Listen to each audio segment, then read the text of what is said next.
제가 주로 옆으로 누워서 자거든요. 근데 이 옆으로 자게 되면 한쪽 팔자주름만 깊어진다고 하는 게 진짜인가요? 저도 이제 잘 때 옆으로 누워서 많이 자는데, 저희가 어머니 뱃속에 있을 때, 아무래도 양수에 있을 때 이제 옆으로 누워있는 게 본능적으로 편한 자세다 보니까 옆으로 누운 것 자체는 자연스러운 포지션인 것 같은데, 문제는 한쪽으로만 이렇게 눌리게 되면 어렸을 때부터 지속적으로 좌우의 균형 발전이 안 되죠. 예를 들어 왼쪽에서 누워서 잤어. 그럼 왼쪽이 상대적으로 오른쪽보다 눌리게 되잖아요. 매일같이 눌리는 시간이 길었다 이러면 한쪽이 아무래도 덜 발달되겠죠. 그러면 얼굴 뼈 자체도 비대칭으로 크게 되고, 그거의 일환으로 팔자주름도 한쪽이 더 심하게 될 수밖에 없겠죠. 그렇기 때문에 사실 팔자주름에도 영향이 있어요. 그래서 옆으로 누워서 한쪽으로만 너무 오랫동안 눌리는 그런 수면 습관은 사실 바람직하진 않는 거예요. 혹시 체중 조절이? 근데 체중 진짜 예민한 문제입니다. 옛날에 그 정준하 씨 아시죠? 이게 얼굴살 엄청 많이 뺐는데, 이게 말 그대로 이 볼륨 차고 있다가 이게 없어지면 피부는 그대로 있잖아요. 그죠? 여기에 있는 살만 없애면 선택적으로 제거할 수 있으면 좋은데, 이제 얼굴살은 그렇게 안 되잖아요. 빠지면 전반적으로 다 빠지고, 일부분만 선택적으로 제거하기는 조금 힘들어요. 마리오네트도 심부볼 쪽에 얼굴살이 많으신 분들은 더 심하게 오거든요. 체중은 당연히 적정 수준에서 유지하는 게 제일 좋고요. 젊은 나이 때 얼굴 다이어트는 무조건 하는 게 맞고요. 근데 좀 나이가 좀 있고 중장년 이상 되면 스무스하게 진행하시는 게 좋을 것 같아요. 팔자주름에 대해서 간단하게 설명 좀 해주세요. 팔자주름은 이제 말 그대로 이제 코 옆에서부터 이제 입과 입 옆으로 이렇게 이어지는 이 주름 있잖아요. 한자로 팔자처럼 보여서 쉽게 팔자주름이라고 부르죠. 처음에는 어느 정도 나이가 좀 들기 전까지는 인식을 못해요. 이제 젊으신 분들 중에 가끔씩은 이제 그 팔자주름이 좀 심하신 분들이 있는데, 팔자주름이라는 것 자체가 왜 생기는지 생각을 좀 해보시면, 일단은 이제 기본적으로 좀 얼굴 윤곽이랑도 조금 관계가 있어요.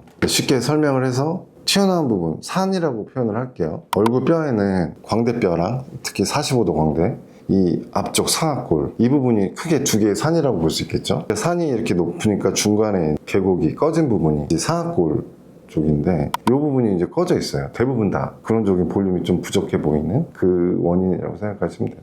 근데 이렇게 꺼진 것 자체는 문제가 되는 건 아니고, 누구나 다 얼굴 골격이 그렇게 생겼기 때문에 광대뼈 앞에 있는 지방이 시간 지나면서 처지면서 이제 이 계곡이 깊어지면서부터는 우리가 이제 팔자주름이라고 표현을 하게 되네요. 그리고 또 윤곽적으로 좀 얘기를 하면, 나이가 들수록 여기 광대뼈 자체가 좀 약간 퇴화, 흡수가 되거든요. 뼈가 좀 낮아지게 돼요. 그게 따라서 거기가 또 깊어지는 그런 원인이 되기도 하고요. 일단 기본적으로 여기가 꺼진 건, 특히나 이제 뼈가 좀 발달한 돌출입이 있으신 분들은 조금 더 이게 좀 꺼짐이 좀 더 심한 거고요. 젊었을 때 조금 꺼지신 분이 확 티가 나는 분들은 필러로 채우면 돼요. 그래서 이제 거기를 사실 계곡을 좀 메우면 되는 거잖아요. 그러면 그게 팔자주름이 확실히 완화가 되는 부분이고. 근데 이제 우리가 이제 그런 거는 사실 솔직히 말해서 팔자주름 축에 못 끼워요. 우리 입장에서야 눈에 보이는 거지. 젊었을 때는 이제 이렇게 애플라인이라고 동안의 조건 중에 하나잖아요. 근데 그게 팔자주름 바로 위로 시간 지나면서 조금 처져요. 근데 팔자주름은 유지인대랑 버티는 구조가 있거든요. 근데 걔네들이 막아주는 거야. 더 이상 못 내려오게. 그럼 어떻게 돼? 거기 팔자주름 위로 쌓이는 거잖아요. 그렇게 되면 계곡이 깊어지는 거죠. 그 상태로 또 방치를 하게 되면 이제 굵은 주름이 생기게 되거든요. 굵은 주름까지 갔을 때는 굵은 주름도 없애주는 시술도 같이 해야 되는 그런 상황이 되는 거죠. 팔자주름이 깊어질 때 순서가 볼이 흡수되고 거기가 꺼짐으로써 피부 탄력이 떨어지고 거기가 계속 접혀서 깊은 주름이 이렇게 되는 거죠. 그렇죠. 그게 동시다발적으로. 그거를 딱 논리적 시간 순서에 따라서 뭐가 이렇게 되고 이렇게 된다 얘기하기 조금 컨트로버시가 있고, 제가 지금 말하는 건 제일 원초적인 얼굴 뼈에서부터 얘기를 시작을 한 거고, 그 다음으로는 근육, 그 다음에 지방, 그 다음에 아까 말한 피부 탄력. 얼굴도 안면 근육이 많이 있잖아요. 근데 걔네들도 약간 젊었을 때 그 근육이랑 쓰지 않고 노화가 됐을 때 근육이랑 상태가 조금 달라지는, 수분이 빠지면서 힘이 빠지는 거죠. 그것도 원인 중에 하나고. 팔자는 이제 두 개잖아요. 위에서 내려오는 힘, 그 다음 아래에서 올리는 힘, 둘이 지금 문제가 되는 거잖아요. 위쪽에서 내려오는 힘은 중력에 의한 처짐이니까, 위에서 올리는 힘은 윗입술을 올리는 근육들이 몇 개 있어요. 걔네들이 작용을 하면서 위에서 올리고 밑에서 내리고 하니까 두 개가 축첩되면서 주름이 깊어지는 그런 거거든요. 제가 말하는 그 근육들의 쓰임은 입술을 위로 올리는 근육들을 사용을 좀 많이 했다라고 치면 팔자주름에 조금 영향을 줄 수 있죠. 근데 제가 볼 때 그거는 되게 미니멀한 원인이고, 사실 메인은 처짐이에요. 제일 좀 많이 보이는 경우가 지방이 이렇게 페패드가 처져가지고 여기에 중첩이 되는, 그래서 좀 깊어 보이는, 그게 가장 흔한 것 같아요. 팔자주름을 집에서 없앨 수 있는 방법이 있을까요?